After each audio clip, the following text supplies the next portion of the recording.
asking AARO to show the evidence as well to back up the claims that they're making within their report. And the glaring, there's two glaring omissions from the report. One was what kicked all of this off in 2017 was the 2004 USS Nimitz case. There is completely no mention whatsoever of the Nimitz or the Tic Tac incident of 2004. And we can talk about the history, but basically in the mid-1990s, in 1996, the Royal Australian Air Force basically just wiped its hands clean and said, "Move along, folks, there's nothing to see here," and they haven't touched the topic since. They ceased all of their investigation. So, Australia's just been burying its head in the sand. Members of the Defence Services, coming forward to the likes of Ross Coulthart today, in this day and age that we live in now, F-35 pilots that are saying, look, we're seeing things in Australian airspace that we can't reconcile or identify. The line that it's held for a long time that, this is just a US problem, it's nothing for Australia to be concerned about.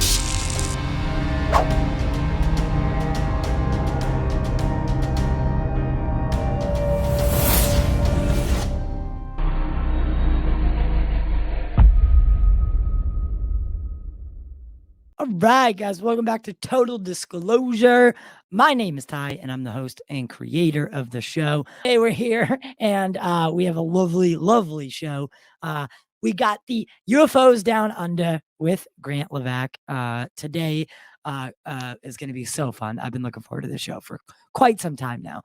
Grant is an Australian UAP activist, researcher, and podcaster residing in Melbourne. Grant has had a fascination for UAPs or UFOs since he was a young child, and considering himself to be just an ordinary guy who believes in extraordinary things, with a healthy degree of skepticism and open mind thrown in there together for good measure. Grant frequently leverages the Freedom of Information Act to better understand Australia's involvement, or rather lack thereof, of the UAP issue, and engages both his elected representatives and legacy media in the hope that they'll take this topic seriously. Another guy that we know from Down Under that's doing that very well is Ross Coulthart, and they're both good friends. It's time that we welcome Mr. Grant Lavac to the show. How you doing, brother? I'm good, my friend. Thanks, Ty, for having me on. It's good to be with you and look forward to having a chat. Yeah, I mean, aside from you and Ross Coulthart, I want to start off by saying, why is your country so far lacking in this? Yeah, I mean, it's a good question, and it's a question that I've been trying to wrap my head around for ever since I really became a sponge and tried to soak up as much as I could throughout COVID. So many of us were locked at home, and we kind of had a lot more time on our hands. So I've with all of the activity that's been happening in the United States, really since the New York Times bombshell articles in 2017. It got me asking the question, well, what is Australia doing about UAPs? And unfortunately, very, very little. But not a lot of people know that Australia has almost as long as a history investigating the UAP UFO topic as the United States does, dating back to the early 1950s, a couple of years after Roswell, the Department of Air, which, and later on the Royal Australian Air Force, and another now defunct government agency, the Department of Supply, and the Joint Intelligence Organization. There was a concerted effort to investigate UAP UFOs in Australia from the 50s through to the mid-1990s. And we referred to the vernacular that was used in Australia in those decades past was UAS, unusual aerial sightings. That was the term that was used down under. And there was this effort, and we can talk about the history, but basically in the mid-1990s, in 1996, the Royal Australian Air Force basically just wiped its hands clean and said, "Move along, folks, there's nothing to see here," and they haven't touched the topic since. They ceased all of their investigation into UAP because they their reasoning was they couldn't find any compelling or other scientific reason to continue to devote resources to the investigation of UAP. But that was back in 1996. Fast forward to 2024, and we live in a very, very different world. And the landscape on the UAP UFO topic is very different than what it was back then. So, Australia has just been burying its head in the sand and towing the line that it's held for a long time, that this is just a US problem. It's nothing for Australia to be concerned about. We know what's in our skies. We have air dominance, when in actual fact they don't, because Australia has some pretty significant historical UAP UFO cases, and you have members of the defense services coming forward to the likes of Ross Coulthart today, in this day and age that we live in now, F-35 pilots that are saying, look, we're seeing things in Australian airspace that we can't reconcile or identify. What should we do? Because we don't want to report it to our higher ups at the Royal Australian Air Force, because there's still this air of ridicule and stigma that plagues this topic down under, and that people don't want to have a blemish put against their flight record if they report an observation of UAP. And what's the point of reporting it? Because there's currently no reporting or recording mechanisms in place whatsoever. And that's what I think, to kind of wrap up my long-winded answer for you. I think that's the real national security threat that Australia is faced with. If you've got both military, civil, and general aviation pilots and members of the defense services that are seeing unidentified anomalous phenomena or anomalous objects in Australian airspace or in Australian waters that they can't identify, and they're choosing not to report it out of a fear of ridicule and stigma and being ostracized, that's the real threat. Because what if one of those objects was a foreign adversarial system, like belonging to Russia or China? That is a huge national security threat. And what if it's something that's more exotic, beyond a prosaic explanation? What if it's something that falls in the catch-all other bin that ODNI put in its June 2021 preliminary assessment on UAP? So it's just unfortunate that Australia is continuing to bury its head in the sand on this topic. The needle is starting to move a little bit, and I can talk about why I think that's the case as we go through, but that kind of gives you a little bit of a history lesson on, I guess, Australia's involvement in the past and where they're currently at, the current position. Right. And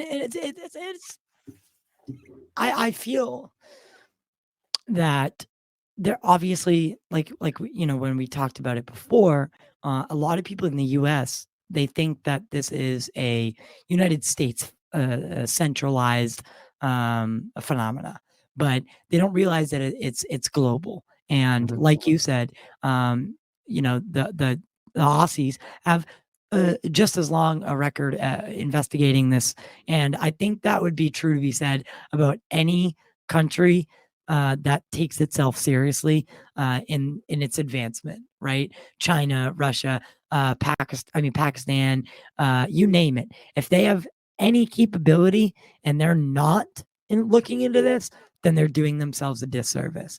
That's quite frankly how I see it. This latest historical report by AARO is just to get your we don't have to waste too much time on that hot garbage, but since there is a part 2 coming out, you do use the FOIA system a lot in your own country. What do you think about this latest attempt by the DoD and the office of Dr. Shankar, or formerly Dr. Shankar Patrick? Yeah, I mean, look, for someone that is completely new to the topic and hasn't invested the time, energy, and effort that we have to research it and know the history and the backstory, I mean, on a positive front, it does provide a good timeline of historical events, from Project Sign, the mid 40s, through to where we are today. So it's informative from that perspective, but it's obviously there are a number of factual errors that are included.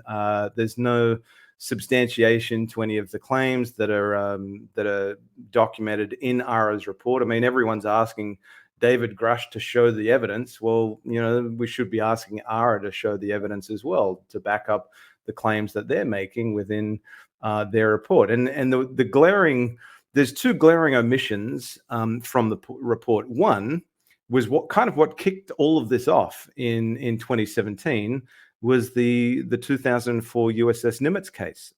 There is completely no mention whatsoever of the Nimitz or the Tic Tac incident of 2004, which we know that ORSAP, which had its moniker or nickname of ATIP, investigated the Nimitz incident quite comprehensively. And we know that Colm Kelleher and George Knapp have stated publicly on the record in both their books as well as podcasts that it was ORSAP that produced a 141-page technical analysis of the Nimitz incident, in addition to a 14-page report that the former head of the UAP task force, Jay Stratton, using the pseudonym of Jonathan Axelrod in the books that have been put out there thus far, that Jay Stratton also did a 14-page report on the Nimitz. So why was Nimitz completely omitted from AARO's historical report? Hopefully it makes its way into volume 2, but I'm not too sure that it will, because volume 2 apparently is supposed to be everything from the 1st of October of last year through to now. So I could be mistaken, but I just found that to be a glaring omission from AARO's report. That was the first big thing I noticed. The second thing, and I was encouraged to see Eric Weinstein kind of agree on this as well, that on page 26 of AARO's report, where they talk about foreign and academic investigatory efforts, well, it references Canada's efforts, it references France, it references some of the UK's endeavors over the years, but it completely leaves Australia off the map. And that's significant because, and Eric Weinstein and Jesse Michaels have talked about this a number of times in documentaries and spaces on X, that there was a 1971 minute paper that was authored by Australian nuclear scientist Harry Turner for the Joint Intelligence Organization. And it's a comprehensive assessment from basically 1947 through to essentially 1971, when this report was authored by Harry Turner. It comprehensively assesses the United States' efforts to investigate, understand the nature and extent of UAP, and it goes through a very detailed chronological timeline. And what's fascinating that's included in this 1971 document, which is publicly available through the National Archives of Australia, is it references the efforts being undertaken by a number of physicists in the United States in the 1950s to research and crack anti-gravity. And that is also completely omitted from AARO's report. Wow. The potential linking of the UFO topic and the investigations by the United States Air Force, the US more broadly, and this effort to research anti-gravity. So, and for anyone that hasn't read that 1971 report, it's available in the National Archives of Australia. American Alchemy, which is Jesse Michaels' YouTube channel, even if you just watch his most recent documentary on T. Townsend Brown, he covers that quite extensively. So it's a truly fascinating document. It was just a real, I think, shame that it wasn't included in AARO's report.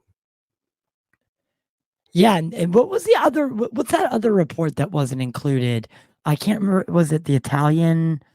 So there was so France has also done some comprehensive the French report. Yes. Yeah, so the Cometa Cometa report, yep. That was completely omitted as well. So it's like it's again, and so rather than I can't even believe I'm about to say this. Rather than grabbing one of those and citing something from one of those, we decide to cite a wiki fan page. Oh, right. Yeah, I know. That's where AARO goes with it. Instead of using these reports made like the one you spoke about, the Cometa report. Nope, wiki fan page, and then continues his his his recent media frenzy, saying that there's nothing to see here. And look, my take on Dr. Sean Kirkpatrick. I mean, number one, he never wanted the job. He was ordered to take the job. And in the interviews that he's done since retiring from federal service, he's stated that publicly, that he was essentially told that you're going to have to take this. You're going to have to stand up this new organization. You have to do it. And in every interview that I've never met Dr. Kirkpatrick. I've only seen him in interviews and heard him on podcasts. But at face value, he's never come across as being all that enthused about his position as the then director, now former director of the All Domain Resolution Office, AARO.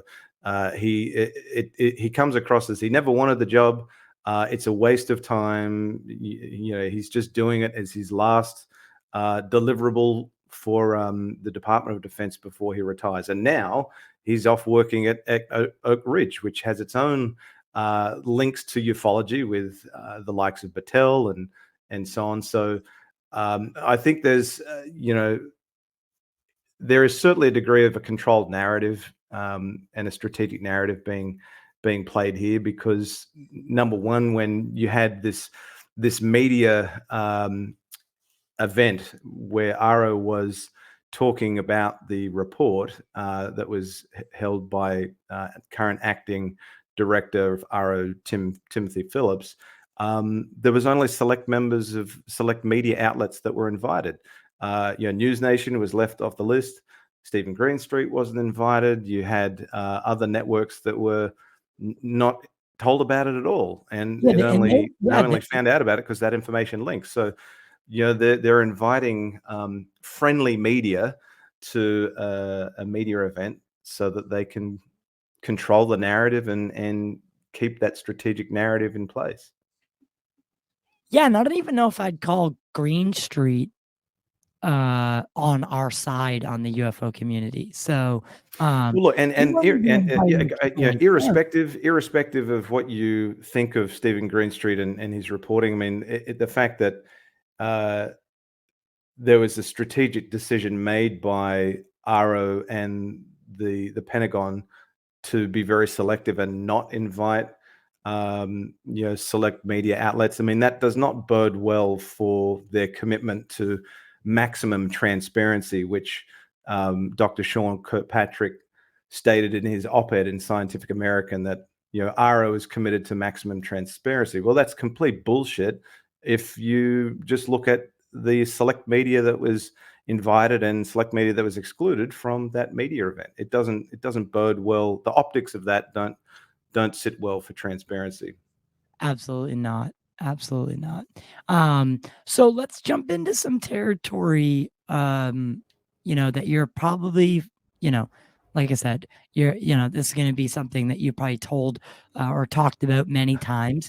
But you said in the intro you gave me a little blurb, and you've been fascinated with this since childhood, but you started really delving into it in recent years. What sparked that initial childhood interest in the topic? Was it some sort of sighting? If it wasn't, what was it? And then can you tell us a little bit about what brought you to the chair talking to me today? So first and foremost, I've never had my own sighting. It's still very much on my bucket list. I like to say I would love to have a sighting before I shuffle off this mortal coil. But when I was around about in the mid 80s, I was about 6 or 7 years of age. I grew up in Sydney, Australia, and my father took me to a photo exhibition that was being held in Australia's tallest skyscraper. It was called Centre Point Tower. It's kind of like the Seattle's Needle. Kind of looks the same sort of shape. Anyway, Oh, there was this photo exhibition being run in Sydney, and it was this is in the mid '80s, and it was a UFO exhibition, and they had a lot of these black and white photos blown up on canvases, kind of displayed around the exhibition. And I remember, I can still see it distinctly to this day. One of the photos was the famous black and white photo of the McMinnville sighting, and I just remember staring at this photo for what probably felt like a good 10-15 minutes, just trying to put myself in the shoes of that farmer or rancher and what they would have been feeling and experiencing when they captured what is that we now see on film on in that photo from the 1950s. And so that kind of sparked my fascination as a young child. And then obviously growing up as a teenager in the 90s, every Wednesday night at 9 p.m., I'd be watching the X-Files without fail, and then you do a big debrief with your schoolmates the next day at school. So that was another, the pop culture component in the 90s. And then kind of my interest ebbed and flowed over the years. But like so many other people, it really wasn't until the New York Times articles came out in December of 2017 that really piqued my interest again, sparked my interest. And then obviously throughout COVID, so many of us had so much more time at home. And where I live now in Melbourne, Australia, we endured one of the longest lockdowns on the planet. We were locked in our homes more than any other city around the planet. So I really, during that time, just became, there was obviously a lot more activity happening when COVID started. You had the likes of Lou Elizondo, starting to be a lot more public and do a lot more engagements on podcasts and so on. So I just really became a sponge on the topic and tried to learn as much as I could from as many as I could throughout that time. And I was watching shows like UCR, the Unidentified Celebrity Review, in its day, and there was a 3-day activism event that I credit to Lou Jimenez for really getting me off my ass and becoming a participant in this space, because it was the Big Phone Home 2 that really got me interested about, so many folks like me that are interested in the topic and take it seriously. So many of those folks that are in the US are now being motivated and encouraged through this 3-day activism event, the Big Phone Home 2, to engage their elected representatives on the topic and demand that they start taking it seriously and ask some serious questions. And I made me think, well, what is Australia doing about UAPs? And so then I applied that same sort of methodology and started engaging my elected representatives in Australia and the legacy media as well. So and exercising my right to information through using the Freedom of Information Act, FOIA, and obviously developing a friendship with John Greenwald Jr. and learning a lot from just the information that he's put out there over time and in his work and documenting that in his live streams and so on. And it's through all of those efforts of my own that I have developed these, a network of really trusted colleagues and advisors that I've relied on for information, and I've shared information with them. The likes of Australian veteran researchers Keith Basterfield, who's done a ton of work in this space. Bill Chalker is another one. Obviously, everyone knows Ross Coulthard. And there, James Rigney, who had a hand in, getting the Wilson Davis docs out to the world. So I've been very fortunate that I've been able to learn from the likes of these folks and stand on the shoulders of those giants to try and find answers to questions that I've got on the topic, which is, well, what is Australia doing about UAPs? Why isn't it doing anything? And what will it take to move the needle on Australia's engagement on the topic? absolutely. I could, but that was perfectly put. Perfectly put. Again, a long-winded answer, but we got there at the end. So, with what we said earlier, you using looking up to people like John Greenwald, who does also a good friend, has been on the show, and I really respect what he does, because he doesn't play the he doesn't what I like about John is he doesn't play the sides, right? Straightforward. What can we prove kind of guy. And I really respect that kind of research. So can you share with us some of the most compelling research of the Australian UFO cases that you've encountered in your processes? So well, most of my FOIA efforts in Australia have been pertaining not so much to cases, historical cases, but more the Australian government and the Australian Department of Defence's engagement, or rather lack thereof, on the topic. So for a little bit of a history lesson for your audience, on the 27th of October of 2021, a couple of months after the ODNI released its preliminary assessment on UAP, there was an Australian senator, Green senator, Senator Peter Whish-Wilson, who in Australian Parliament, in a Senate estimates hearing, which is kind of like a budget oversight hearing, he then took all of his allotted time, which was just shy of 10 minutes, because he's a participating member on the Senate Estimates Committee for Defense, Foreign Affairs and Trade. He's not a full-time member, but he's a participating member. He used all of his time to press the then Chief of Air Force, Air Marshal Mel Hupfield, on Australia's involvement in the UAP topic. Is it taking UAP seriously, like our US and Five Eyes ally was, in following the release of ODNI's preliminary assessment on UAP? And it turned out from the Chief of Air Force, Air Marshal Mel Hupfield's responses, that no, Australia has no reporting or recording protocols in place. The Air Marshal, quote, didn't believe everything he read in the papers, so he thought the 3 videos, Go Fast, Gimbal, and FLIR 1 Tic Tac, were interesting but not compelling to him. So he kind of just poo-pooed the whole UAP issue altogether. But he was caught completely off guard with that line of questioning at that Senate estimates. So then fast forward to November of the following year, 2022, and obviously there'd been more activity and movement on the UAP topic in the United States since 2021. And so Senator Whish-Wilson took it upon himself to again ask in the Senate estimates the then new Chief of Air Force, Air Marshal Robert Chipman, about, well, with everything that is happening in the United States, has Australia had any engagement with the US Department of Defense on UAP? And has the Chief of Air Force, Air Marshal Robert Chipman, had any briefings from the United States on UAP? And the response basically was, no, same, move along, folks, nothing to see here. The Royal Australian Air Force is not taking it seriously. UAP is an issue for the US, and I'm completely paraphrasing, but that was the kind of line of the talking points, the strategic narrative that was being put out there by the Australian Department of Defense.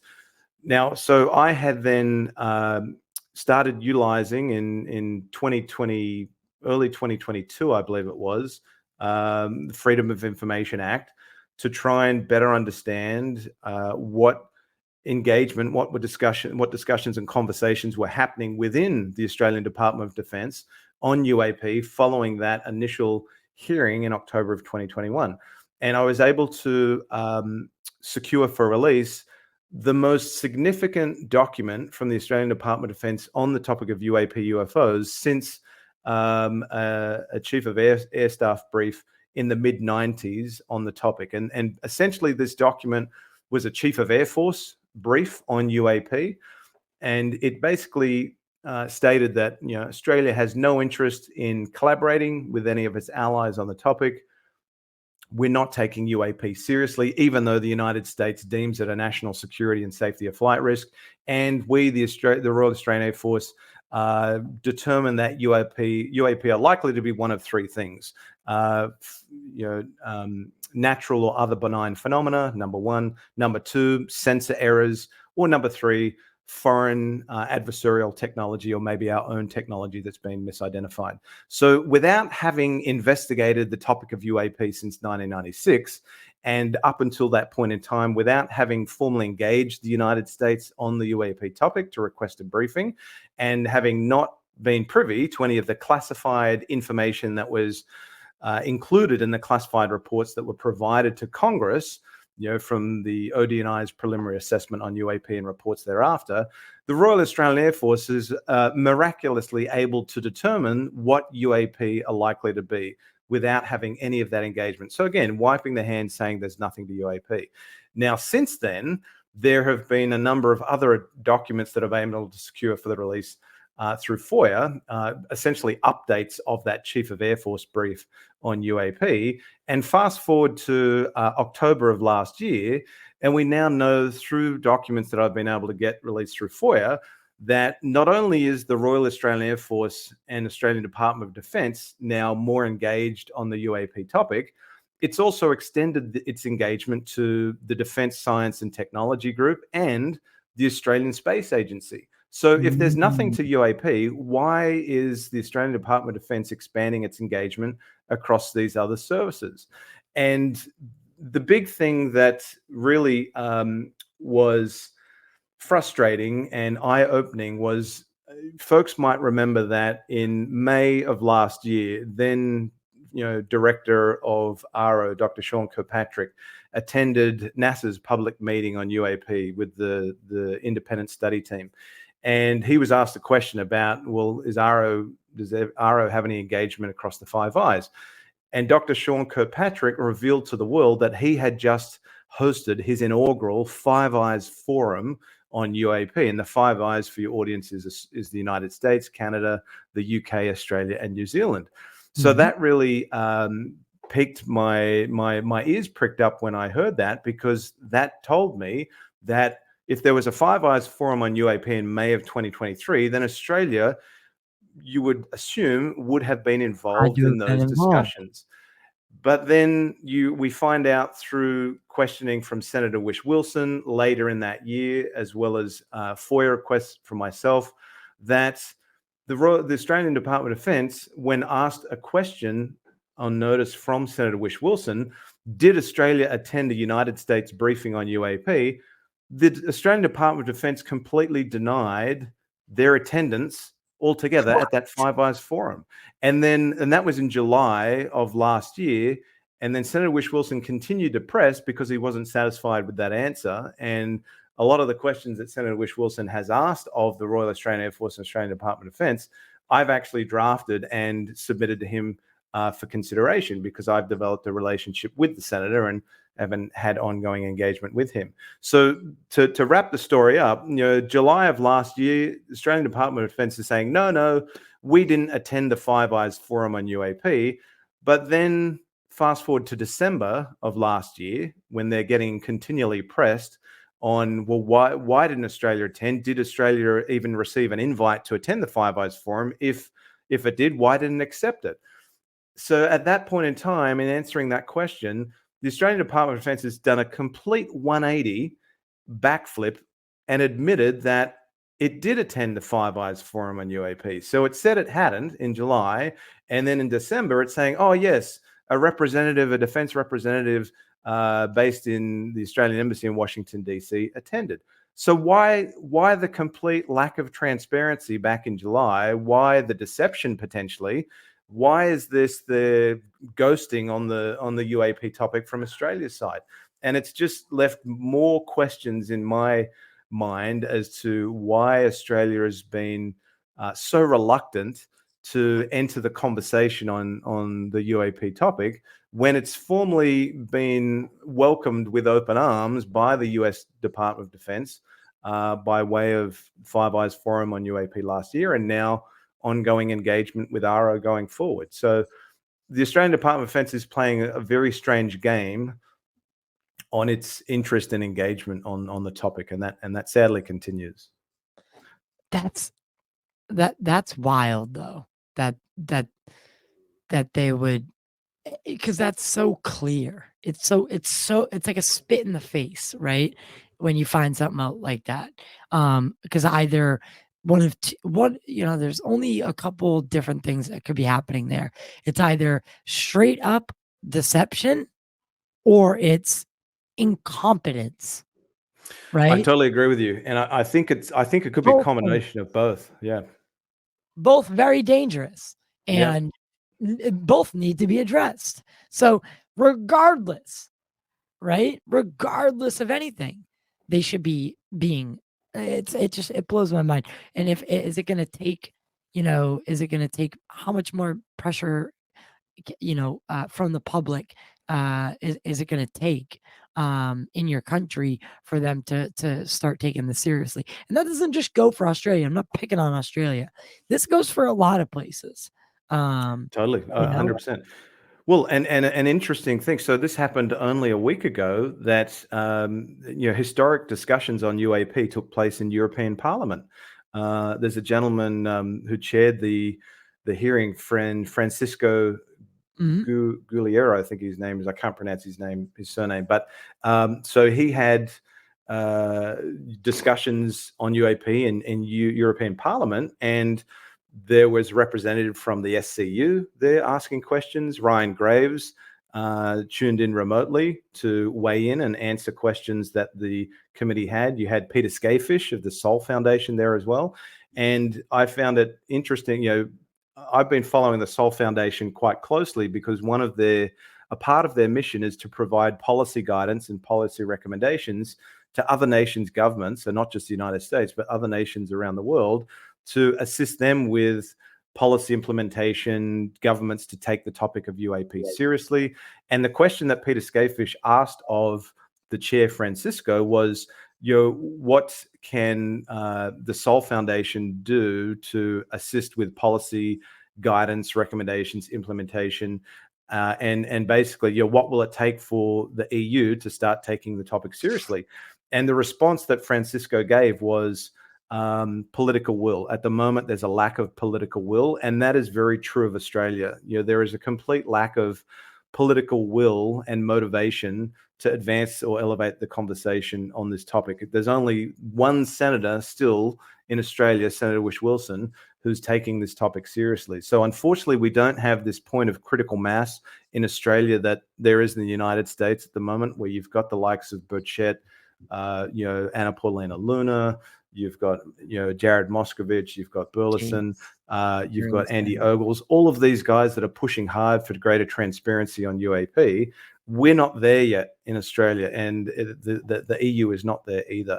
But if the EU starts taking this topic seriously and starts to implement some policies around recording and reporting for pilots, then I think you're going to find that the likes of the UK, Australia, and New Zealand are eventually going to fall into line, and it'll reach a point of critical mass where they have to enter into the conversation and be more engaged on it. What we had a talk yesterday, not yesterday, a couple days ago, live, and we were talking about Israel and these 3 red heifers, right? Mm-hmm. And so they're getting ready to build the 3rd temple in Jerusalem, which a lot of Catholics and Jewish people of Jewish faith think that will usher in, like it's a precursor to the return of the Messiah. Mm-hmm. I know I'm gonna really like hit you deep right now, but do you think that when I talk about the return of a Messiah, right? Could that I'm thinking about it looking through a lens of today's like a lens of today, right?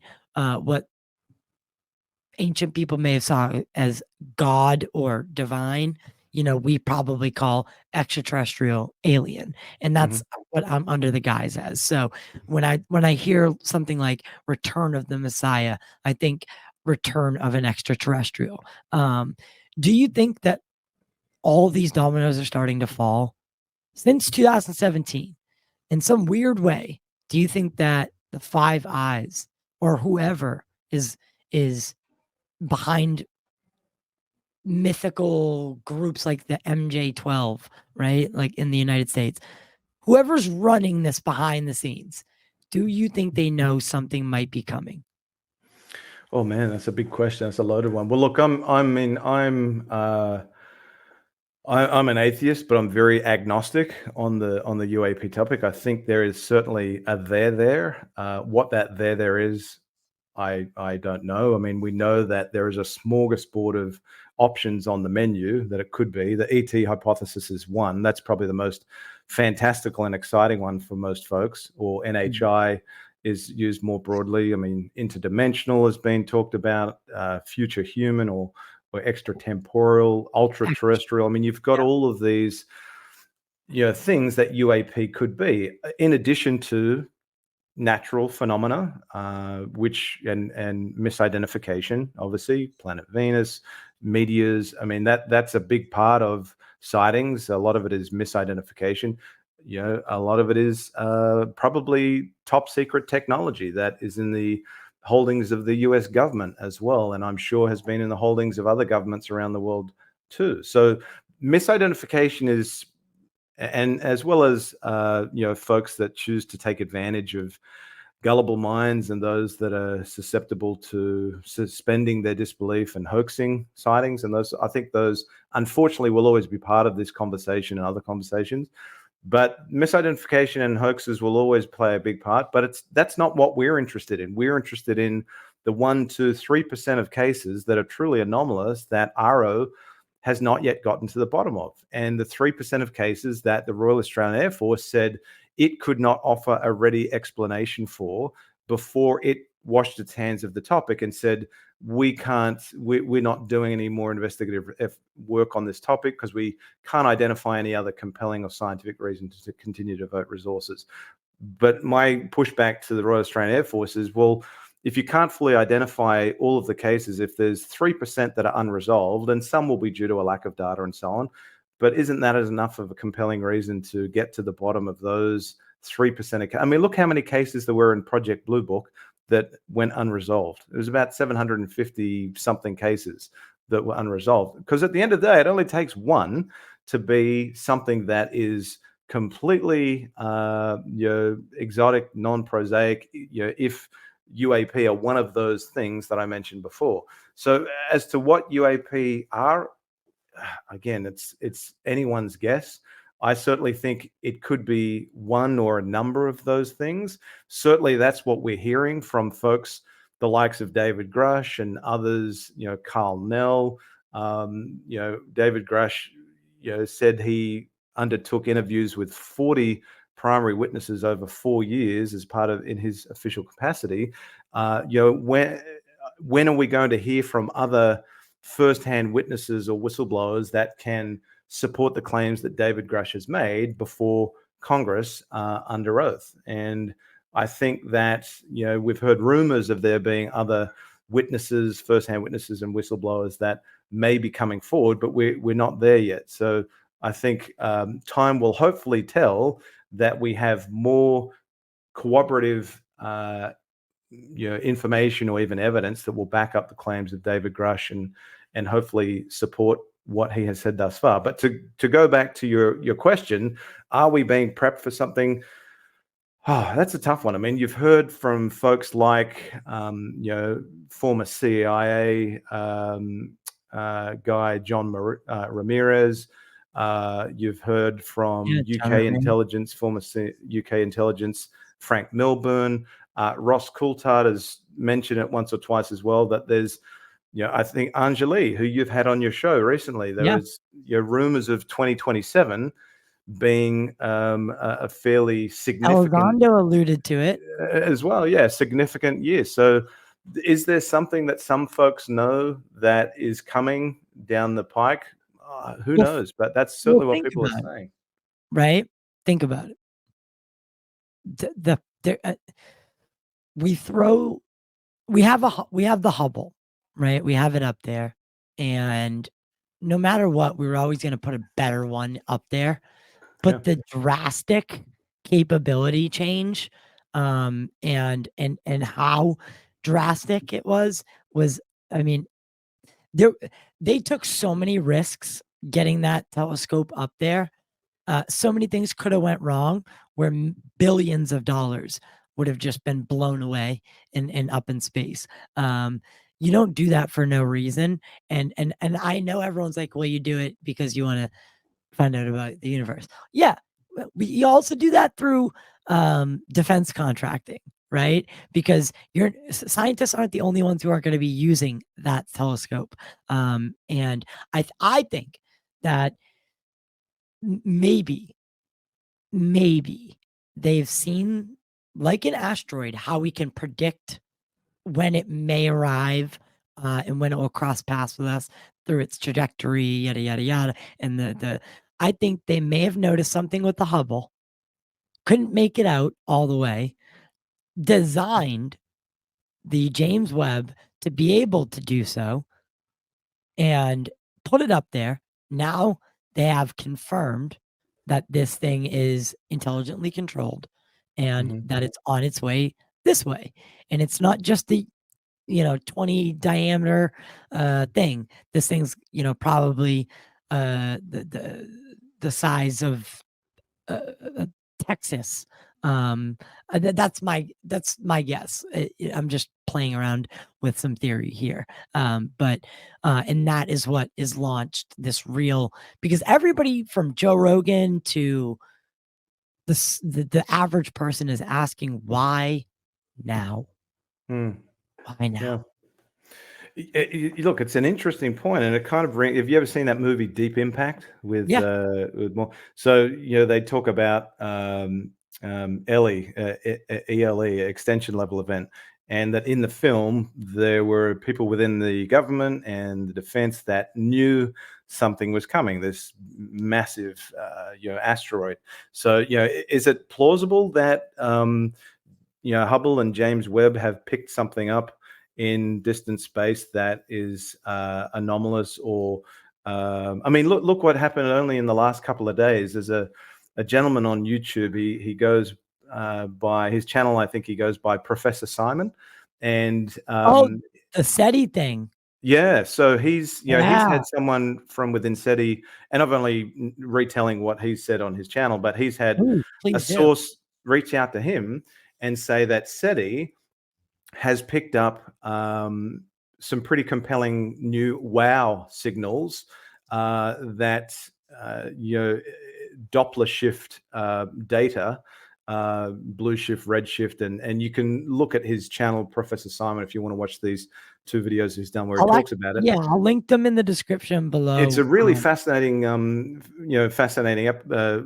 interesting what he's talking about, because he's saying that give us the clip. He's basically so he's basically saying that his source is now telling him, now whether it's BS, who knows, but I respect Professor Simon's content and the due diligence that he does. He puts out some really interesting stuff. Yeah, he's rather skeptical. He certainly is. He's very, but it was very interesting to see it come from him, that he's saying a source has told him that SETI has picked up some pretty significant, compelling new signals, that from these signals, some pretty interesting data can be extrapolated.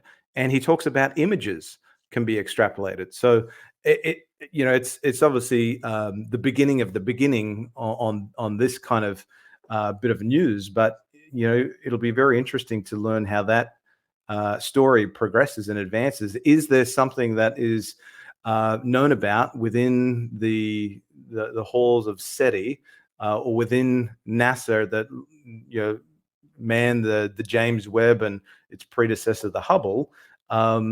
Is there something that folks within the scientific and community and government know that they're preparing to divulge to the general populace? If so, that would be a pretty momentous, and it begs the question: has there been this progressive drip feed of information to move to some form of disclosure on something? And has that been happening since 2017?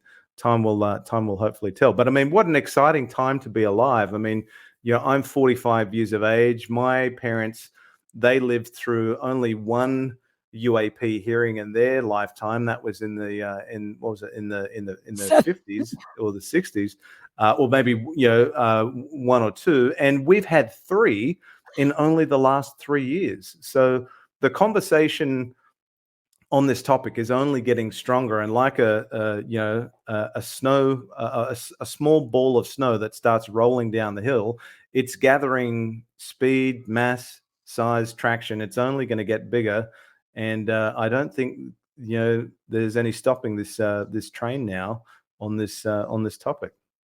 Yeah, no, I completely agree. I often wonder, right?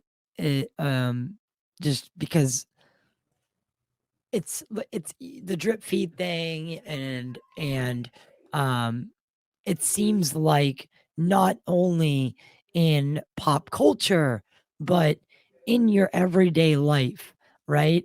It seems that this notion of us not being alone is, I mean, look at the Vatican. The Vatican came out and said they would baptize Great point.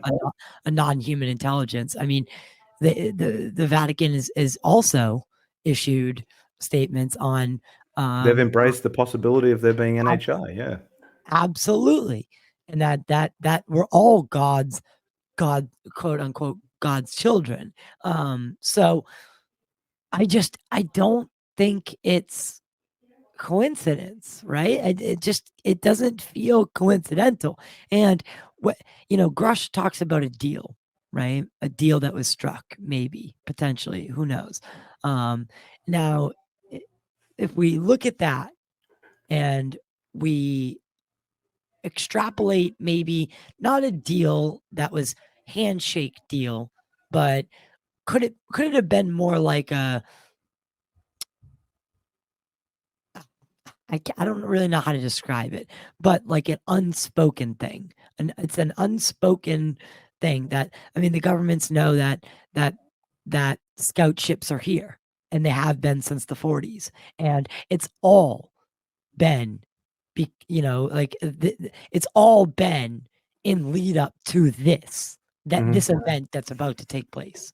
Like everything, timing wise, and that brings into the future human hypothesis. How did they know that we were going to get here, to the atomic age, and why would they be on course? Did it have something to do with AI and unlocking AI? There's so many possibilities that start laying the groundwork. Could there be some sort of eternal have you seen the Marvel's Eternals?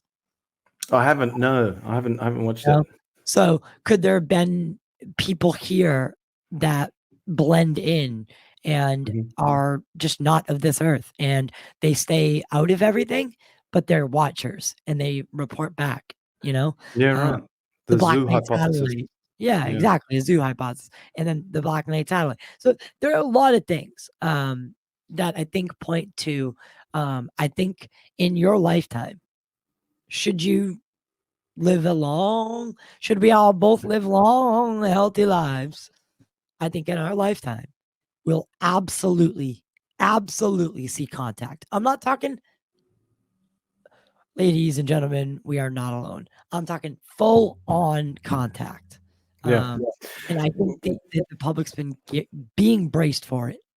Yeah. Well, I mean, I've said, there are two things that I would love to see before I pass off this mortal coil of ours. That's one, humans to land on Mars, and two, for us to have a definitive answer, irrefutable evidence or conclusion as to what UAP are.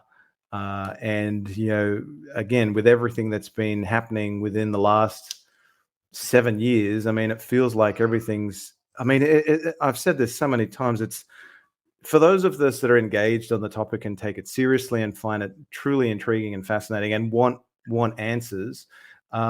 It's almost like a full-time job just to stay up to date with what's going on. Oh my on this God, topic, which is a complete. That's a far cry from where we were, 20, 30 years ago, folks that were interested in. I mean, back then you'd only really converse on the UFO topic at conferences or in chat rooms. Or if a big event happened, like Yeah, or if say something, the or if Phoenix there is a Lights, big sighting or a case or something. So, right? we live in, I mean, we're privileged to live in a day and age where There's news information every day. happens at the speed of a tweet. You and I can have these conversations from afar in real time and engage with other people that are take the topic seriously.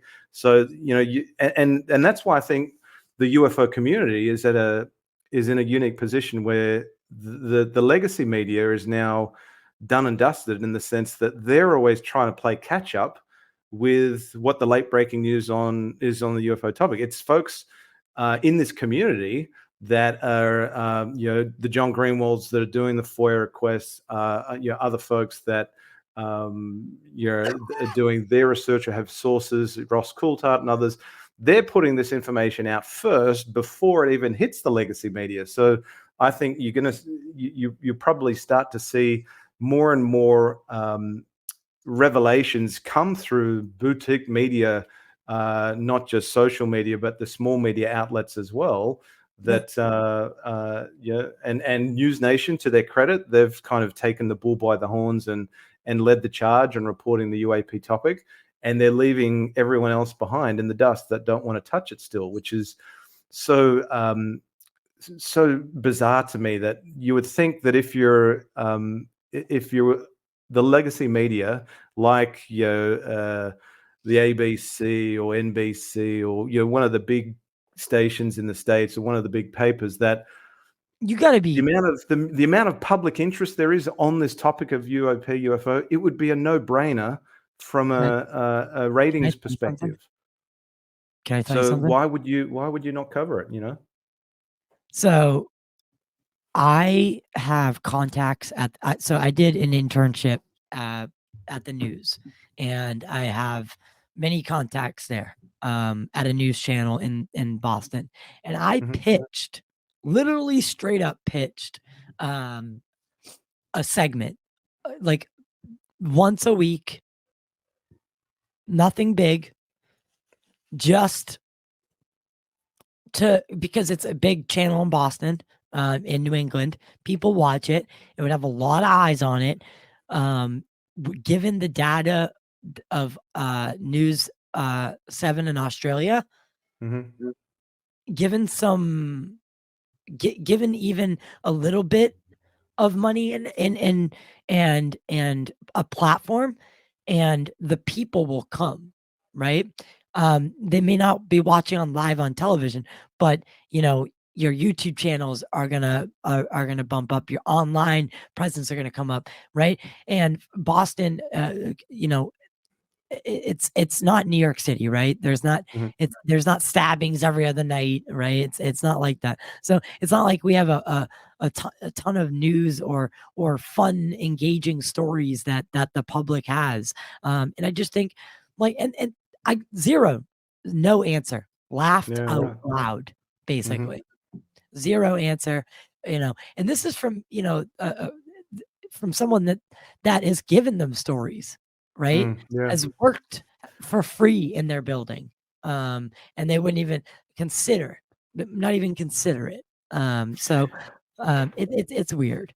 And that's my big gripe with the Australian legacy media. I mean, we've got, there are a number of, breakfast shows here. There's an Australian version of the Today Show. There's a breakfast show on the 7 Network called Sunrise. And, to their credit, whenever something significant happens in the US on this topic, like when David Grush came forward, the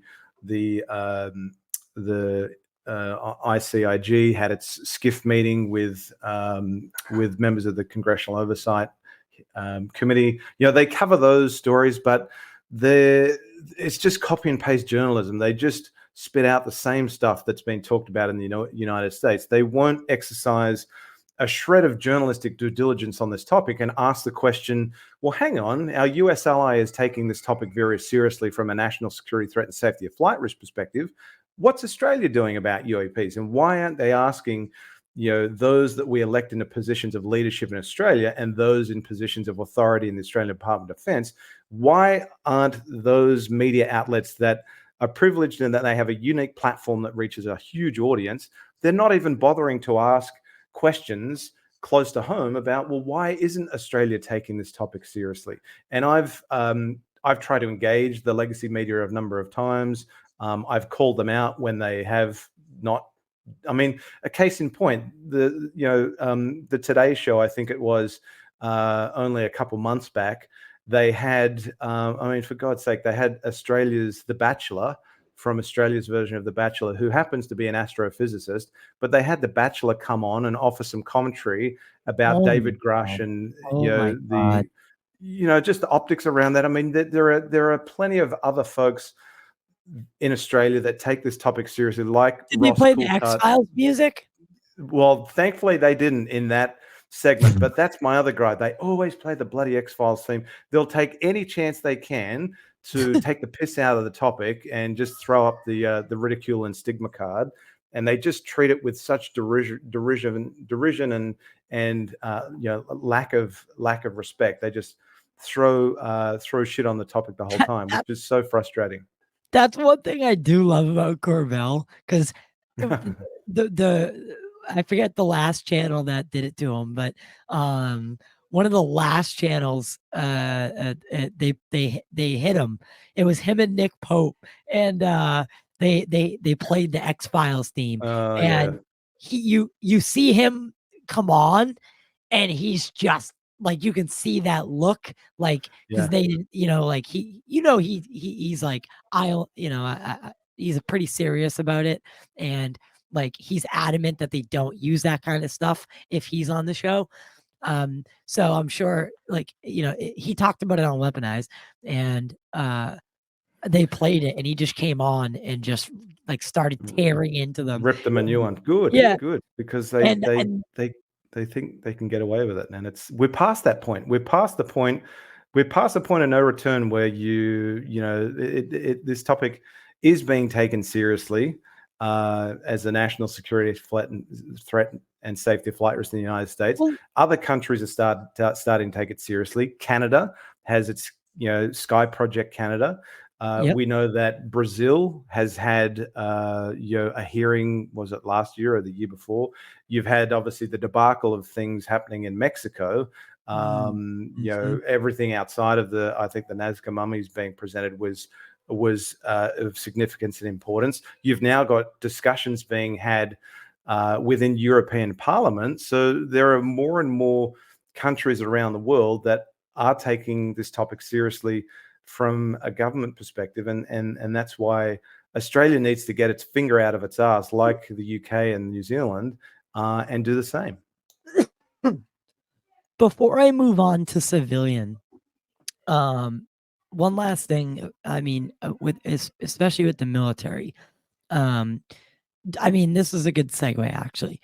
Do you think it necessarily has to be a government disclosure, or could citizen science do some sort of disclosure and have it be meaningful? Does it have to be from the government? I mean, I've always said that I think we'll probably learn more from the endeavors and efforts of the folks like the Galileo Project and James Webb than we will. I mean, that's NASA obviously, but the scientific community, certainly the likes of the Galileo Project, I think we're more likely to get information and data that's of value and significance from those efforts than we are the government, the United States government and other governments, because they, I mean, the problem with the government's history on this topic is, this topic has been shrouded in secrecy for more than 80 years. And unfortunately, secrecy and the excessive overclassification that has plagued this topic, that's led to the secrecy breeds suspicion, and suspicion breeds distrust, mistrust. So folks don't trust their government because on this particular topic, because of the history of deception, misinformation, disinformation. I mean, look at Project Blue Book. It was designed to debunk the whole topic and just throw cold water over it. I don't think it's unreasonable to think that we'll get more information that helps move the needle along and open source it to invite the broader academic and scientific communities who largely are still being pretty silent on the topic, even though there's more in those spaces that are taking the topic seriously. But I do think it's the likes of the Galileo Project and others like, the Sol Foundation that are pushing for greater advocacy across other nations and academic scientific community to take it seriously. And that's why I applaud, Avi Loeb for his efforts. People put a lot of shit on him, but I think he's that's he's why doing he a good named job. it. That's why he named it the Galileo Project, right? Precisely, exactly right. If folks didn't want to look through the telescope, and and that's Avi Loeb has, like Galileo, has the curiosity to look through the telescope and question the narrative that has long been held. Where the Earth, the sun doesn't revolve around, the Earth. It's the other way around, and we wouldn't know that unless Galileo looked through the telescope. And so that's why I think more folks in the scientific and academic community need to have the courage and be brave enough to take that leap and look through the telescope to examine this phenomenon. I couldn't agree more. And Sol Foundation, I just confirmed that season 1 will be wrapping up with Danny Sheehan. Right. Yep. So you're in the very cool. Yeah, it starts with you. It starts with you and it ends with Danny Sheehan. So I mean, it's come on, I couldn't ask for a better and Tim Burchett will be there in that list. So it's gonna be really fun. But so someone asked what would you consider, because I think every country, if it's a UFO documentary, and they're like honing in on the biggest case of a country, it's always called the Roswell of this country. So what is the Roswell? I know the answer to it. But what would you consider to be the biggest, most well-known case, the Roswell of Australia? Yeah, so I would say the most renowned unresolved cold case in Australian history is the Westall flying saucer incident of the 6th of April 1966. And I didn't know a lot about. I mean, I live in Melbourne, which is Westall is about 45 minutes drive from me, and I knew of the Westall incident growing up and obviously taking an interest in this topic, but I didn't really know a whole lot more about it. And it was till someone, I think throughout COVID, suggested to me that I should look into, I should research the Westall incident. And so I thought, okay, I'll do that. And so I reached out to a gentleman by the name of Shane Ryan, who did a wonderful documentary on the Westall incident and a good number of years ago now. It was called Westall 66, the suburban UFO mystery. Yeah, and Westall's been covered in James Fox's The Phenomenon of 2020. Ross Coulthart has covered it as well on one of his documentaries for 7 Spotlight. And so I was informed by Shane Ryan of an annual reunion event that a small number of the primary witnesses from the Westall incident attend at a place called The Grange, which is about just shy of a mile south of Westall High School. And these primary witnesses, they get together once a year around about the time of the anniversary, around April each year. And they just convene and they recount their recollections from that day, and they share their memories, and they and there are members of the general public that often go to that event and just ask questions of these primary witnesses. And that's exactly what I did. So Shane Ryan told me about this event, and I decided to go along. And I thought, oh, maybe I'll just take my iPhone with me to see if anyone would be interested and willing to go on camera to answer a couple questions. And so I ended up meeting around about 5 primary witnesses from that observed what they said resembled a flying saucer on the 6th of April, 1966. And all of them were very generous and gracious at their time and prepared to go on camera. And I just got reams and reams of footage on my iPhone, just asking them questions that I had about the Westall case. So much so that I was able to put together a documentary video, goes shy of 90 minutes, that captures a lot of their commentary, their testimony in long form format. And I turned it into a documentary on the Westall, on these Westall witnesses. And it's not designed as a to be anything. I mean, I still say Westall 66 by Shane Ryan and the phenomenon a great starting point for folks that want to learn about the Westall incident. But I really intend it to be a companion piece to those documentaries, so that people wanted to hear from some of these witnesses directly in long form format, they could. And the Westall incident is such an intriguing one because 58 years later, we're coming up on the 58th anniversary in less than a week's time.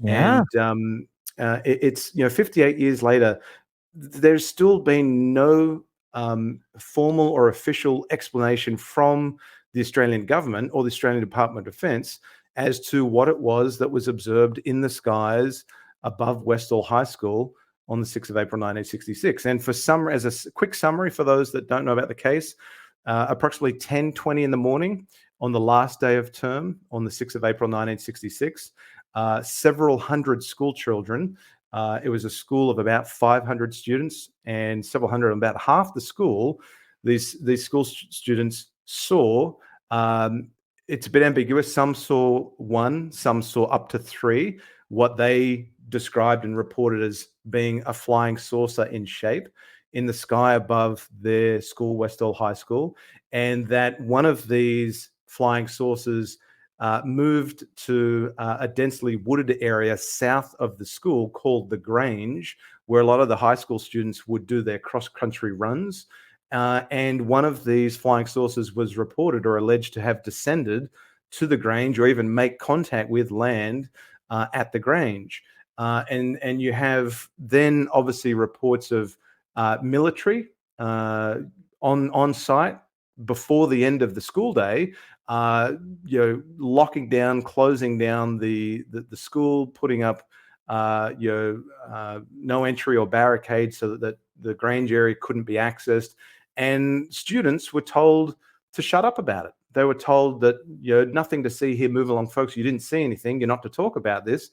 And that was reiterated by their headmaster. They were all convened for a special assembly later that day, saying, you're not to talk about anything that you've seen today. It didn't happen.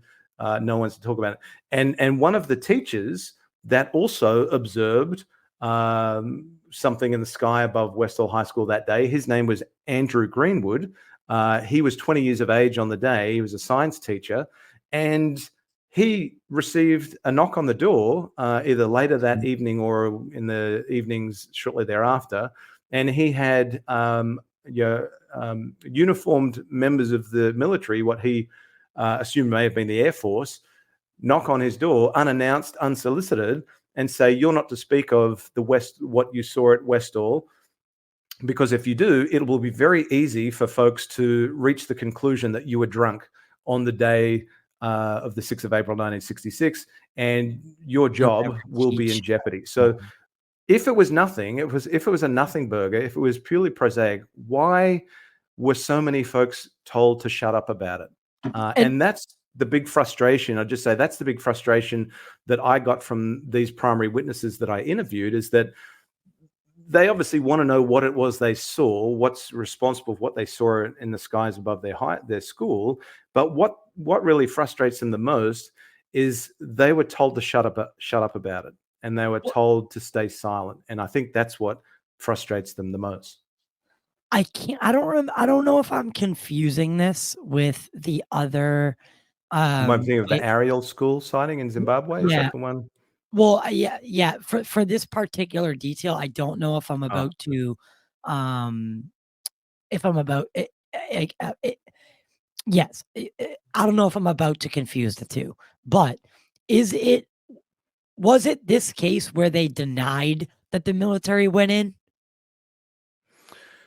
or Who denied? You mean the military where they denied that they were ever there, and then well, later well, came forward and well, said, the military's never provided any comment, any form of comment on the Westall incident, and this is despite the fact that there was rumored to be, or more than rumored to be, a very comprehensive report that was done on the Westall incident by the now defunct Department of Supply. So there was an official report that was done on the Westall incident, but 58 years later, that report has never seen the light of day. And it has never been released to the general public. Now, either it's been destroyed or it's been locked away somewhere and it's never been found. And you know, that's why I say the Australian Department of Defence and the Australian government has never formally commented on the Westall incident and never provided any explanation through documentary evidence or other what could be attributed to the Westall. They haven't even acknowledged the Westall incident to a significant degree. so the witnesses say, all the witnesses say the military locked the school down. Well, so not all of the. I mean, 58 years ago, you obviously your memory fades. I mean, I can't remember what I did yesterday most of the time, but you know, a lot of it's not unreasonable to think that a lot of folks would not remember.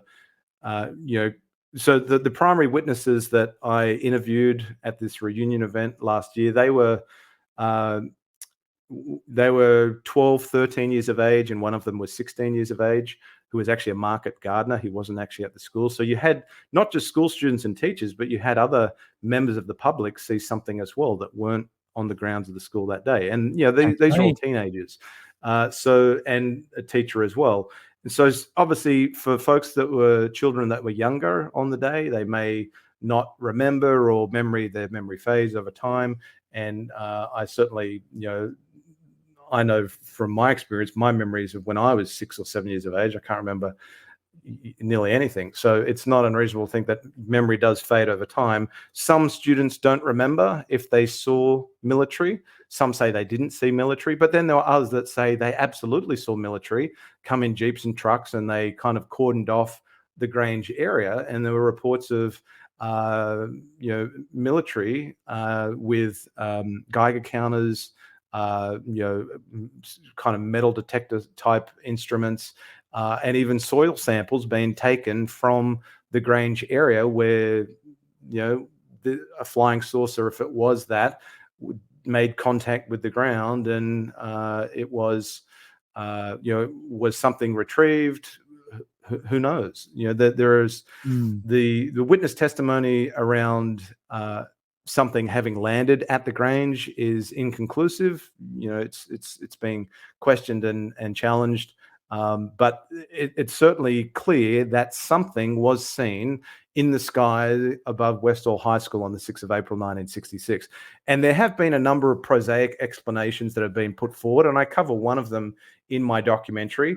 It was actually Keith Basterfield, the Australian researcher, that put forward a hypothesis that maybe what was seen in the high school above in the skies above Westall High School was called a high bal, a high altitude balloon. And there was, in fact, Project High Bal that operated several hundred kilometers northwest of Melbourne in a place called Mildura, where they had balloon launchings with scientific instruments attached to them that were designed to detect radioactive remnants from nuclear atomic testing in the South Pacific, the Indo-Pacific region. So a hypothesis that was put forward was, well, could it have been a high bal that was completely off course and descended or crashed south of Westall High School? And you know, the government wanted to cover that up, because if there was, if it hit the press or the media that a top secret project that was designed to you know, do these Essentially spy. scientific, exactly, yeah, was yeah, and what if it had crashed or come down on the high school and was responsible for damaging property or killing children, that would be a complete PR disaster. And that's another hypothesis that has been put forward, that it maybe was a potential PR disaster that they covered up for that reason. But then you speak to and you look in the eyes of these primary witnesses who told me extremely compellingly that what they saw was not a balloon. They knew what they knew what hot air balloons look like. High bal is obviously different to a hot air balloon, but they definitively say it was not a balloon that came down, and was seen in the sky above Westall on the day. So it's a really, really fascinating case, and it's one that frustrates so many researchers like myself and Keith and Bill Chalker and Ross and Shane Ryan, because there's just not one shred of documentary evidence that has been made available or seen the light of day that can get us any closer as to concluding what Westall was. Right.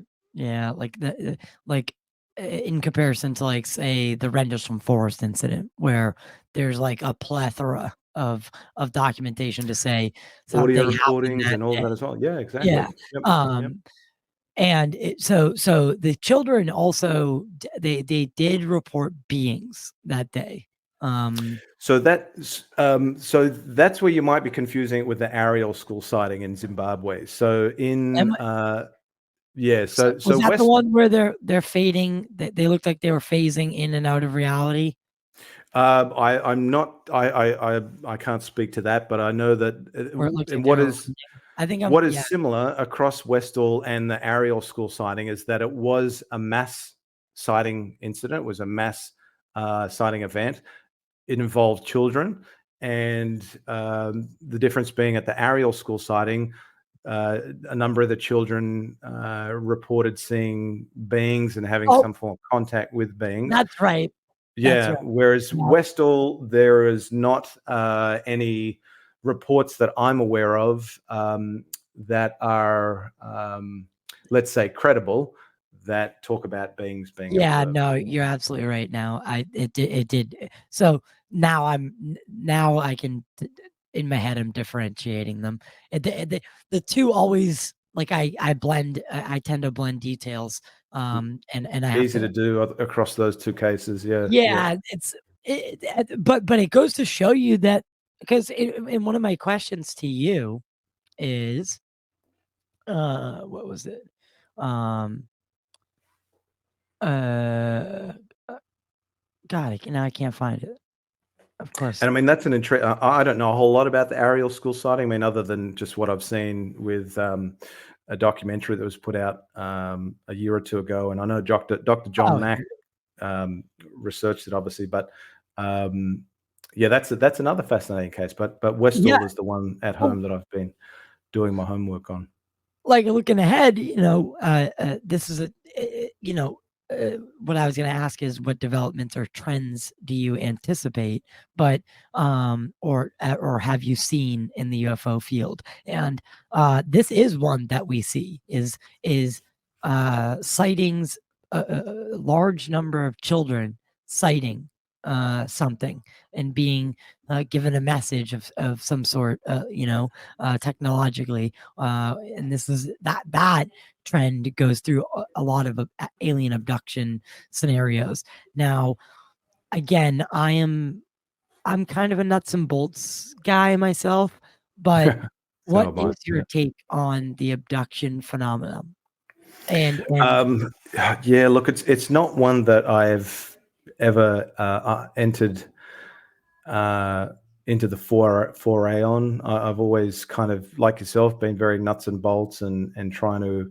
My focus always has been at engaging government and obviously the Department of Defense. I mean, I am intrigued, though, and I'm fascinated by folks that have approached me in person and online that have felt comfortable to share with me, something that happened to them, or at a minimum that they believed happened to them. And it's not it would be shameful of me to judge someone based on, what they have decided to share with me and had the courage to share with me because of the ridicule and stigma that's associated with this topic. I don't necessarily have to believe what they're telling me to take them seriously or entertain it as a really interesting account or experience. I am constantly I appreciate the fact that people do feel comfortable to reach out to me and share with me their story. And there have been instances where folks have, and I've said, look, well, there's unfortunately not a whole lot I can do to help further your investigative efforts or the conversation because it's not my wheelhouse. However, I do know some people that may be very interested to take a formal record of your account. And I've referred a couple of folks to a gentleman by the name of Roger Stankovic, who is the Australian New Zealand director for MUFON. And so folks that have reached out to me, I've taken a summary of what their experience was, and I've relayed that onto Roger, and he's been quite happy to then have a conversation with them and formally document their sighting or their case. So I do think that the experiencer phenomenon is it's a fascinating one, and I hope in due course that experiencers get are given their time of day, and because the whole focus around the UAP topic thus far has been about breaking the walls of stigma down around about just feeling comfortable to talk about it and feeling comfortable for folks that see something to say something. Yeah, Whereas now, real. and now that it's a lot more, people are a lot more comfortable just to have the conversation about the UAP topic. Case in point, I was traveling, and I've told the story once or twice before. I was traveling back to my, where I was born in Sydney, and I was doing some research at the time on the Phoenix Lights because I did a documentary on Kurt Russell's encounter with the Phoenix Lights of March 1997. And I was going through security, and my bag got screened, and they pulled it aside, and they wanted to go through it. And the screener opened my bag or was going through my bag and then doing the wand, and I had Dr. Lynn Kitai's book on the Phoenix Lights, which I was reading for research at the time. And before I knew it, I was into a almost 10-minute conversation with this screener in between him doing other bags about the UAP topic and the Phoenix Lights. So it's a lot. I'm surprised how easy it is to have a conversation with folks that I've never met. Or run into at an event and start talking about the topic, and they don't treat it with the laughing under their hand or saying, "Oh, it's all BS." And people are a lot more, in my opinion, in my experience, people are a lot more comfortable to have the conversation about UAP because of everything that's happened since 2017, and it's constantly being talked about in the press, News Nation, U.S. congressmen and women. And my only hope is that we get to a point where the stigma and ridicule comes down around on the experiencer side, because there are well and truly people out there that have experienced some pretty fascinating experiences as well as some incredibly scary ones.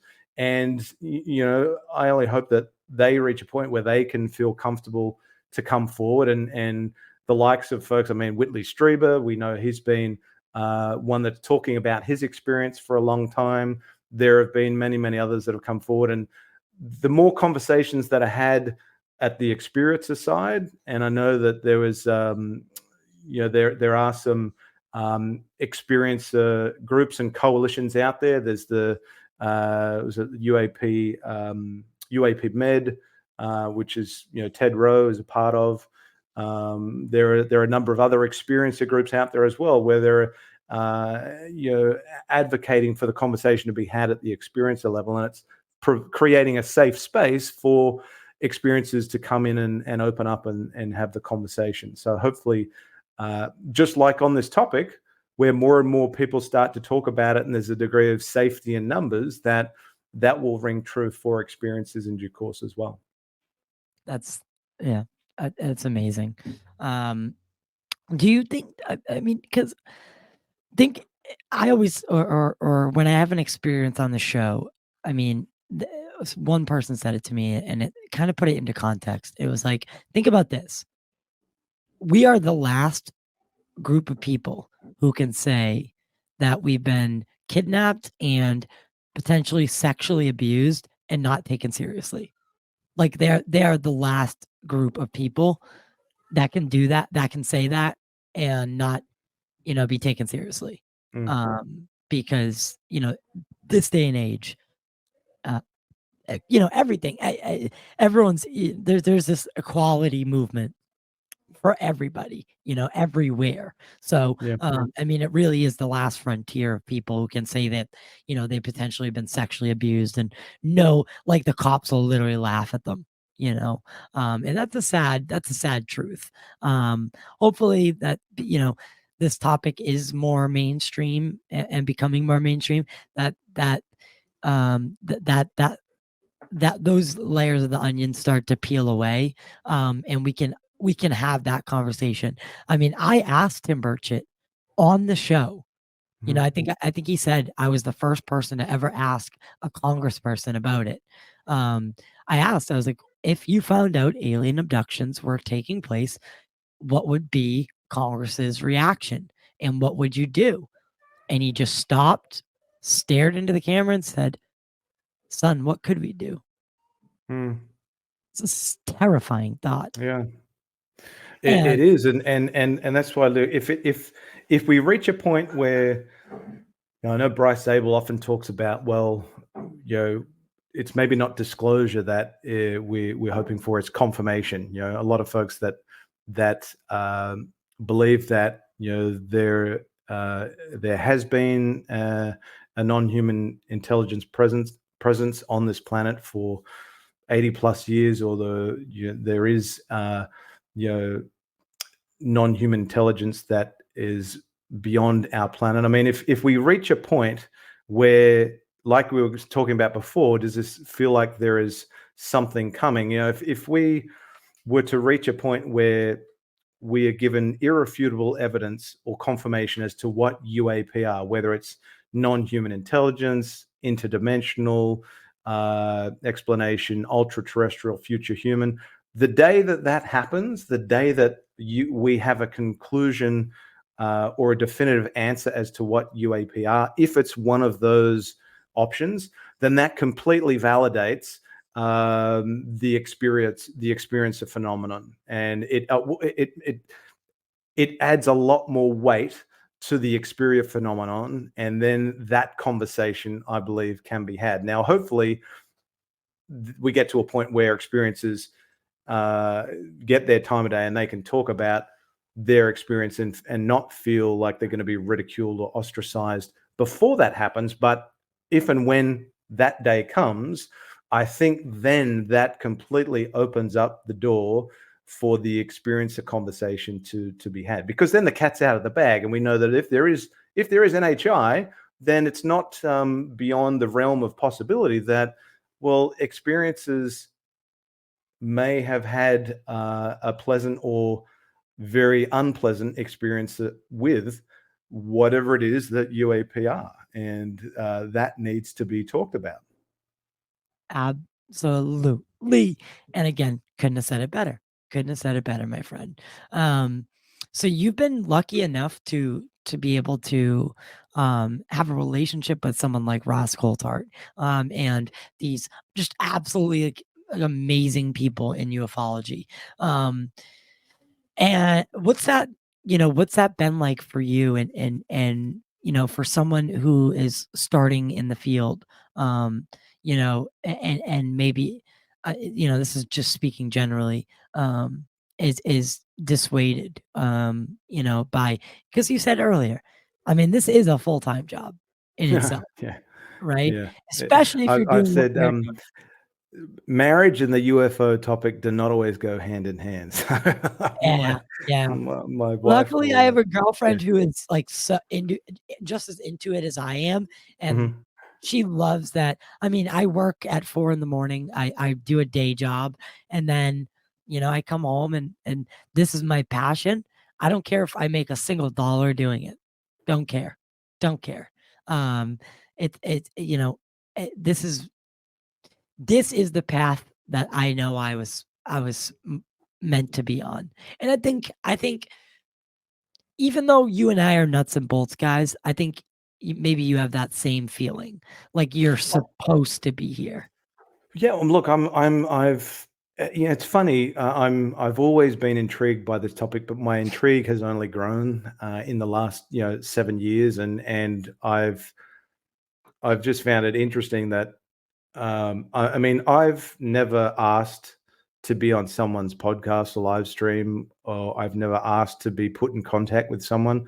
Um, Everyone that I have come to know and develop a friendship with, an association with this on this topic, they've either approached me or I've been introduced to them, and so I find that to be humbling and also interesting that there are obviously some folks out there that have taken notice of the questions that I'm asking and the answers that I'm trying to uncover, and some answers that I haven't uncovered, and I feel very privileged and grateful that I've been able to stand on the shoulders of giants like Bill Chalker, Keith Basterfield, Ross Coulthart, James Rigney, and many others as well, and learn from them directly and just be a sponge basically and soak up as much as I can from their wealth of knowledge, and to a point where I've been able to collaborate with Ross Coulthart on some serious articles that have been published in the Australian media. We had both Ross and I were involved in an article specifically about the Australian Department of Defence's denial that it attended the Five Eyes Forum on UAP in May of last year, and then a follow-up article done in the Canberra Times, Australia's that's kind of like Australia's capital, and the leading newspaper in Australia's capital, where most government federal employees work. Talking about Australia's now backflipped and admitted that it did attend the Five Eyes Forum on UAP, and Ross and I were integral into getting that story out into the mainstream media. So I feel privileged that I've been able to collaborate with Ross on the reporting that we've been able to get out there together in an Australian context. I mean, Ross, a lot of his work is very US centric, and rightly so. He's got a lot of US based sources, but he still has an active presence back home in Australia, and I'm grateful again that I've been able to collaborate with him on getting the news out that's got an Australian focus to it. So it's been humbling as well as a privilege to learn from those folks, because I still think of myself very much as being very green on the topic. I haven't been investing and putting in the years and years of research like folks like Bill Chalker, who I have a ton of respect for, and Keith Basterfield, and I've been privileged to learn from both those guys directly and feel like Keith has mentored me a lot in FOIA, and I've been able to learn and have. I mean, I was at Ross Coulthart did a Q&A event in Melbourne and Sydney last year, and I was fortunate to go to both of them. And after the Sydney event, a group of us went out for dinner. Ross, myself, James Rigney, Roger Stankovic, and Bill Chalker, and I was seated next to Bill Chalker all night at dinner, just picking his brain. I was in his ear the whole night, and I felt like, poor bugger, I'm not giving him a chance to eat his meal or have his beer because I'm in his ear the whole night. But just wanting to be a sponge and just learn from the wealth of knowledge and history that those guys have in their heads. So it's been fascinating. Yeah. You'll have to put in a good word for us. Ross is one of those. All of those guys are definitely in the top of the list of people to have on the show, and we're only getting bigger. And yeah, I mean, I know Ross is a very hard man to track down there. I mean, I was fortunate enough to have him on my my podcast with Bill Chalker and another researcher all together. Amazing. Yeah, back in August of last year, and that was great to get those three together. Absolutely. I wanted to get Keith Basterfield on as well, but he wasn't available, so it was just good to have those folks on together and share their thoughts. Well, lastly, before I let you go for the first time, because you know, I feel, we'll be having many more conversations. In your opinion, what role does storytelling and media play in shaping public perception and beliefs about UFOs? Particularly in Australia, in your media. Yeah, it's a good question. I mean, being a filmmaker myself, like I studied directing for the screen at the Australian Film, Television, and Radio School, which is Australia's kind of like leading film school. And this is going back a decade ago. And I didn't end up working in the film industry, but I've kept filmmaking as a passion ever since then. And I feel privileged that I've been able to incorporate my love of storytelling and filmmaking into now doing documentaries on this topic, but not being, real, non-fiction documentaries as opposed to fictional storytelling, which I was originally had a passion for. But now my passion has now transitioned to real fiction documentary storytelling, and I think you can.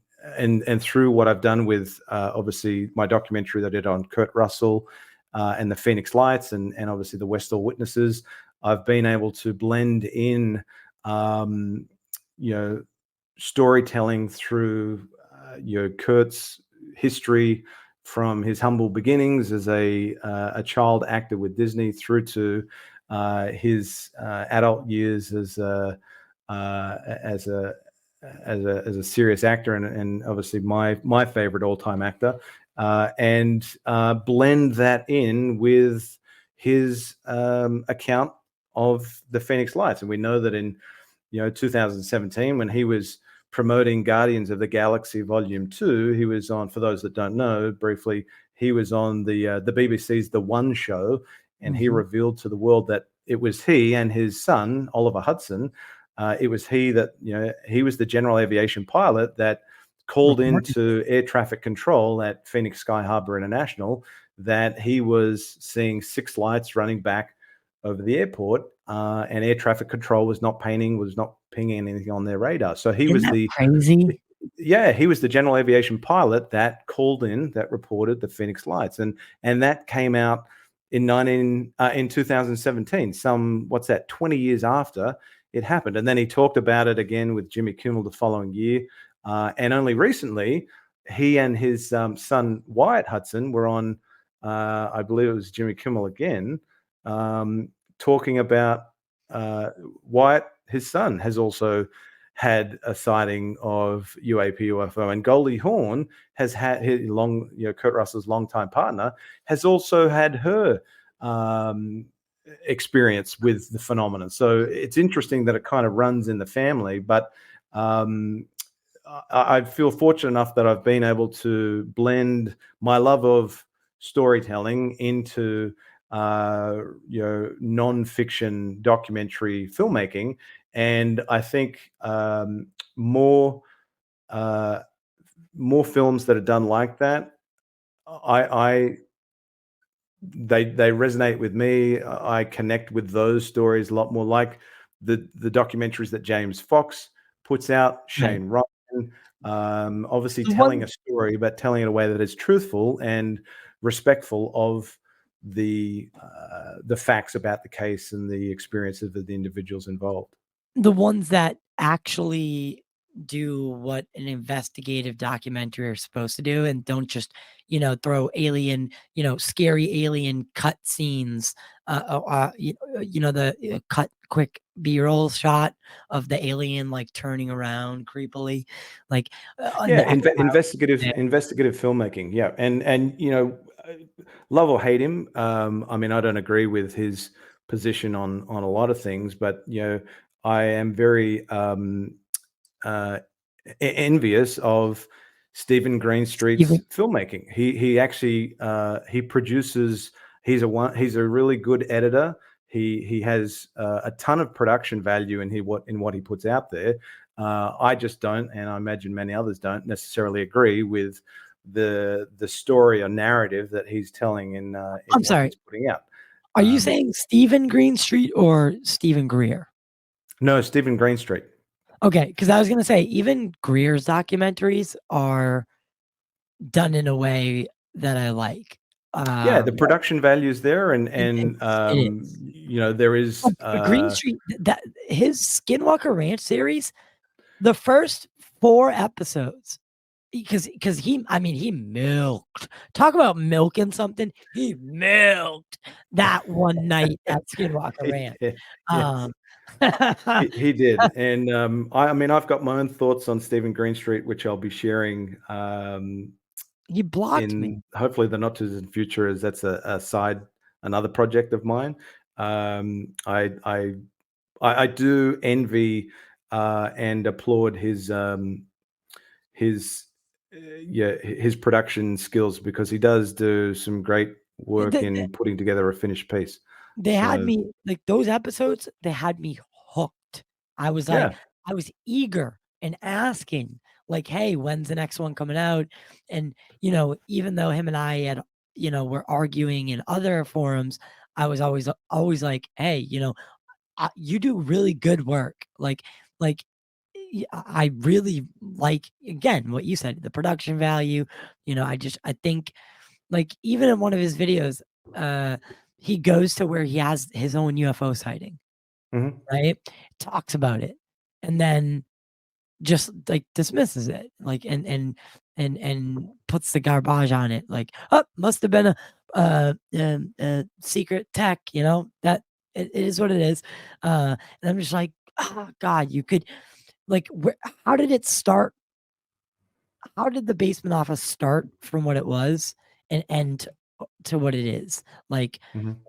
ho what made him Do that big flip-flop 180. so hard? Yeah, yeah, it's And that's, again, story for another day. I no, respect no, no. Main Street. Agree. I mean, I think he's a great storyteller. He has, he's obviously been he's been inspired by the filmmaking of Michael Moore, and you can see Michael Moore's style comes through without question in Stephen Greenstreet's documentary filmmaking style. I just don't agree with everything that he's putting out there, but I do enjoy the production value that he puts into his content. So, and as a filmmaker myself, obviously I'm very much still a novice filmmaker. I'm not at the level of obviously Greenstreet and James Fox and Shane Ryan and these guys, but as as a filmmaker, I have a level of appreciation for the editing and the production value that goes into the content that he puts Oh, out. So yeah. I mean, we had this conversation before we went on, and I mean, I'm making my first feature length documentary right now, and, like, the minutia. I oh mean, yeah. it's just incredible, the amount of work. And again, that's why, like, when it comes to ufology and money, there's this thing about people where, like, if you make money off of ufology, you must be a grifter. It's like, Mm. well, okay, let's look through a different lens, because, again, it's a full-time job in its own. As soon as I get home from work, like, I'm either recruiting guests, um, keeping up dialogue, editing, yada yada, and now tackling this project. It's just an everyday thing, Mm. and I love it. I really do. I love it. And you hit home the point there. We do it because we love it, because it's a passion. We don't do it for the money. Like I've lost money. I haven't made. In some cases, I've only broken even on the short films that I've done, and we don't do it to make a mozza offer it. Or certainly, I can speak for myself on that front. But if you're fortunate enough and lucky enough to have it connect with an audience so that you can get a return on your investment, then you should be able to enjoy the fruits of your labor, because there is, I mean, you eat, sleep, and breathe the project is that you're committed to making from script to screen. and it's the first thing you think about when you wake, and it's the last thing you think about before you go to bed. And folks that have not made a film before, whether it's a short film or a documentary, or have not been involved in the production of a podcast or live stream like you're doing, they only see the finished product. They don't see all of the blood, sweat, and tears that goes into pre-production, the production, marketing of it, and so on. So it's and that's why I have no issue with people enjoying the fruits of their labor. But for many of us, we do it not for that motivation. We do it because we love it, and we want to share that story with others that will enjoy it as well. Absolutely, man. And Grant, what do you have coming up in the future that people can look forward to? I know that you got the podcast, so plug away, my friend. So I actually did a live stream only yesterday. So I have and we haven't talked about that much today, but it kind of is along the theme of what we've been talking about today. But I've got a YouTube channel. It's called The Unexplained Rundown. If you just search for that by name or just my name, Grant Lavac, on YouTube. It's also on Spotify if you prefer the audio version. If folks that want to follow me on X or Twitter, my handle's just @GrantLavac. I don't have the opportunity at the moment to do as many live streams as I'd like. My wife and I were expecting our second child in the coming months, so we've got a beautiful baby boy going to be entering into our world shortly. Amazing. So that'll probably put me I'll go dark for a short while there, but I certainly would like to continue to share updates with folks that in Australia and abroad that are interested to learn what I'm able to uncover on the UAP topic in Australian context. So usually whenever I learn something new, which at the moment has been on average once a month, I usually share that in a live stream. So, but go to my channel, you'll find all the information on the live stream I did yesterday, and the Westall Witnesses and Kurt Russell and the Phoenix Lights and other episodes that I've done. Yeah, well, in future episodes, we'll get into way more now that, an introductory phase is out. All your links I'll put in the description below for everybody. Cheers. And Grant, thank you so much for taking time out of your day and doing this with me. It truly means a lot to me and to our audience, to everyone listening. You're very welcome, my friend. I appreciate you having me on and giving me a chance to share some Australian insights with your audience as well. So thanks for having me, and enjoy Easter with your family, obviously. Yeah. Unfortunately, Easter is not a good one for us. So my mom passed away. Her technical death date is 4/3/2/1, and in 2021, that was the day before Easter. Okay. Well, Easter for me is, but that was the day in that room. I had a UFO sighting in the front of my parents' house when I was younger. Mm-hmm. And in that day, I watched her leave her body. That's what set me on the path to doing this show. Yeah, right. Giving up pop culture and leaving Hollywood. I used to interview actors. So again, I try to frame it in the best way possible. Right? So that's why I'm here today, is for her. And this whole week, I've been putting up what you'll see at the end. But again, we all have our ways that we enter and stay in this field. And I look forward to having many more conversations. You're now the Australian correspondent for Total Disclosure. Just kidding. It's an unpaid internship now. I'd be happy to come on anytime you want me back. And I would say then enjoy celebrating your mother's life and memory in the coming days then. Yeah. All right. And for everyone that's watching or listening, if you can leave a review on Apple or Spotify, leave a written review, a star rating. It helps tremendously with the algorithm. You guys have no idea. And it's free. It literally costs you $0 to like, share, and subscribe as well. If you do want to help support the channel and help us get making bigger and better content, then hit the join button. You can pay what you want. It's either $3, $5, or $10. Everyone gets the same benefits: early access, ad-free, yearly gift after 12 months, and priority questions, all that and more as we grow. Guys, you know what it is.